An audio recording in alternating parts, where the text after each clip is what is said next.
โทษของการให้ทานโดยบ่เคารพในอดีตการนานมาแล้วมีพระปัจเจกพุทธเจ้าองค์หนึ่งกำลังไปบิณฑบาตดินเหนียวเพื่อจะเอาดินเหนียวนั้นมาซ่อมกุฏิที่มีสองหูโหว่อยู่ขณะที่พระปัจเจกพุทธเจ้ากำลังแสวงหาดินเหนียวอยู่นั้นก็ได้ไปพ้อนางกุมาริกาผู้หนึ่งกำลังนั่งขย่ำดินเหนียวอยู่พระปัจเจกพุทธเจ้าก็เลยเดินเข้าไปใกล้ๆนางกุมาริกานั้นนางกุมาริกานั้นทำท่าบ่เห็นพระปัจเจกพุทธเจ้าคิดในใจว่าสมณะนี่ตอนเช้าก็พากันไปบิณฑบาตขอเขาสาบานกินแล้วก็สิยังมาขอดินเหนียวอีกบ่จักแสวงหาเองเสียเลยนางก็ทำท่าบ่เห็นพระปัจเจกพุทธเจ้านั่งขย่ำดินเหนียวโดยอาการโกรธอาการหงุดหงิดฟึดฟัด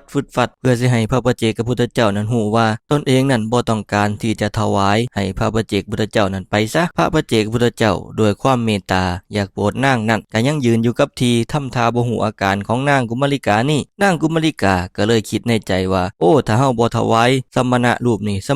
นี่ก็คือสิบ่ไปเนาะก็เลยปั่นนินเหนียวได้ปั่นหนึ่งได้ถวายลงในบาตรของพระปัจเจกพุทธเจ้านั้นโดยอาการโกรธหลังจากนั้นพระปัจเจกพุทธเจ้าก็ได้ให้พรนางและก็จากไปวันเวลาผ่านไปพ่อนางกุมาริกาเสียชีวิตลงได้ไปเกิดในตระกูลคนยากไร้คนอัตคัดขัดสนด้วยผลของการถวายทานโดยบ่เคารพเฮ็ดให้นางนั้นเกิดมามีหน้าตาขี้เละมืองอตาเขขาเขไผเห็นก็เห็นว่าเป็นคนอัปลักษณ์แต่ด้วยอานิสงส์ในการถวายดินเหนียวนั้นก็เฮ็ดให้นางนั้นมีผิวพรรณพุดพองมีผิวพรรณที่นุ่มละเอียดไผจับแล้วก็หลงไหลด้วยเหตุผลนี้จึงเฮ็ดให้นางนั้นได้เป็นพระมเหสีของพระมหากษัตริย์ทั้งสองพระองค์นิทานเรื่องนี้สอนให้รู้ว่าก่อนสิเฮาสิถวายทานต้องเฮ็ดใจให้ดีๆเฮ็ดใจให้เย็นๆก่อนสิถวายนั่นก็ต้องเฮ็ดใจให้ดีขณะถวายก็เฮ็ดใจให้เลื่อมใสศรัทธาหลังจากถวายไปแล้วก็มีใจแช่มชื่นเบิกบานถ้าเฮาถวายในขณะจิตใจเฮาบ่ดีจิตใจเฮาโกรธจิตใจเฮาบ่สงบก็สิมีผลคือนางกุมาริกานี่คือเกิดมาแล้วก็ขาเป๊ะ